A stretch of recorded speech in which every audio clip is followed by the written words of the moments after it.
பரந்தூர் புதிய விமான நிலையத்திற்கான நில எடுப்புக்கான முதல் நிலையாக அறிவிப்பை தமிழ்நாடு அரசு வெளியிட்டுள்ளது.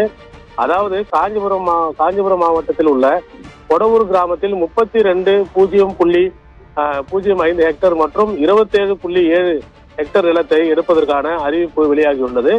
நிலம் குறித்த பத்திரம் உள்ளவர்கள் தங்களின் கோரிக்கை மற்றும் ஆட்சேபனைகளை 30 நாட்களுக்குள் தெரிவிக்கலாம் என தனி மாவட்ட வருவாய் அலுவலர் புதிய பசுமை வெளி விமான நிலைய திட்டம் பரந்தூர் காஞ்சிபுரம் என்ற எழுத்து முகவரியில் எழுத்து மூலமாக பொதுமக்கள் தங்களது ஆட்சேபனைகளை தெரிவிக்கலாம். ஆட்சேபனைகள் மீது ஏப்ரல் 4ஆம் தேதி விசாரணை மேற்கொள்ளப்படும் என தமிழ்நாடு அரசு தெரிவித்துள்ளது.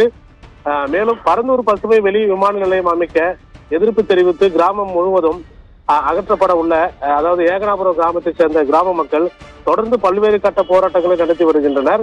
இந்த நிலையில் தற்போது பரந்தூர் பசுமை வெளி விமான நிலையம் அமைக்க தேவையான நிலங்களை கையகப்படுத்த நிர்வாக அனுமதி அளித்தும் தமிழக அரசு அரசாணை வெளியிட்டுள்ளது.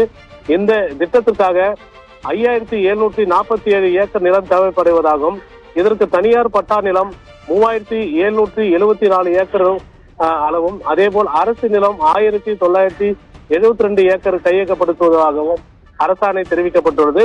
அதாவது தனியாரிடம் இருந்து கையகப்படுத்தும் நிலத்திற்கு ஏற்கனவே அரசால் அறிவிக்கப்பட்ட வழிகாட்டுதல்படி 1,822.45 கோடி இழப்பீடு நிர்வாக செலவுடன் சேர்ந்து கணக்கிடப்பட்டுள்ளது. இந்த நிலையில் கிராம மக்கள் இதற்கு எதிர்ப்பு தெரிவித்து நேற்று ஆலோசனை கூட்டத்தை மேற்கொண்டனர். இந்த கூட்டத்தில் நெல்வாய், நாகப்பட்டு, ஏகாம்பரம், தண்டலம், வளத்தூர், மேலேரி உள்ளிட்ட பல்வேறு கிராமங்களின் பொதுமக்கள் மற்றும் கிராமத்தை சேர்ந்த முக்கிய நபர்கள் இந்த ஆலோசனை கூட்டத்தில் கலந்து கொண்டனர். அதாவது பரந்தூர் விமான நிலைய திட்டத்திற்கு தொடர்ச்சியாக பல்வேறு கட்ட போராட்டங்களில் ஈடுபட்டு வரும் ஏகனாபுரம் கிராம மக்கள் இந்த நோட்டீஸை கண்டவுடன் அதிர்ச்சி ஏற்படுத்தியுள்ளது. இதற்காக இன்று பெரிய அளவில் பரந்தூர் விமான நிலைய திட்டத்திற்கு எதிர்ப்பு தெரிவித்து போராட்டத்திற்கு முற்பட்டு வந்தனர். இதை எதிர்ப்பு இல்லாத இடத்தில் முதல் அறிவிப்பை வெளியிட்டு அரசு நிலங்களை கையகப்படுத்த பொதுமக்கள் யாரும் விமான நிலையத்திற்கு எதிர்ப்பு தெரிவிக்கவில்லை என்ற பிம்பத்தை உருவாக்குவதற்காக இப்படி திட்டமிட்டு செய்யப்பட்டுள்ளதாக குற்றச்சாட்டை முன்வைத்து கூட்டத்தில் ஆலோசனை மேற்கொண்டனர். ஆலோசனை முடிவில் இன்று நில எடுப்பு அலுவலகத்தை முற்றுகையிட்டு போராட்டத்தில் ஈடுபடுவதாகவும் மட்டுமில்லாமல் காத்திருப்பு போராட்டத்தில் ஈடுபடவும் விவசாயிகள் முடிவு செய்துள்ளனர். மேலும் போராட்டத்திற்கு தங்களுடைய கிராமத்திலிருந்து டிராக்டரின் மூலம் செல்ல முயன்றபோது காவல்துறையினர் அவர்களை தடுத்து நிறுத்தி கைது செய்யும் பணியில் தற்போது ஈடுபட்டு வருகின்றனர். இதற்காக இந்த பெரும்பாலான போலீசார் அங்கு குவிக்கப்பட்டுள்ளது.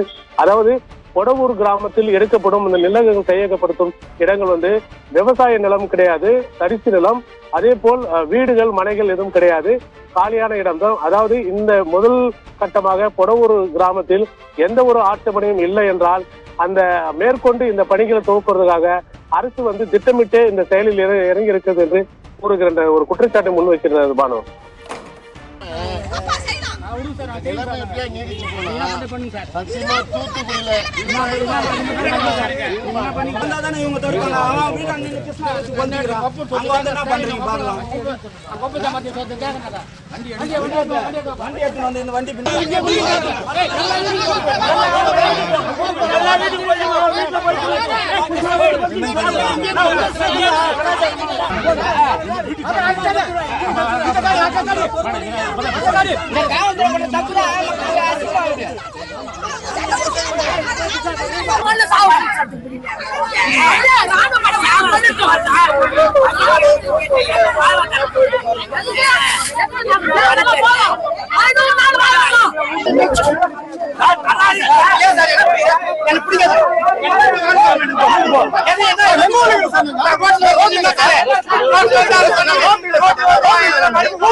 தூத்துக்குடியில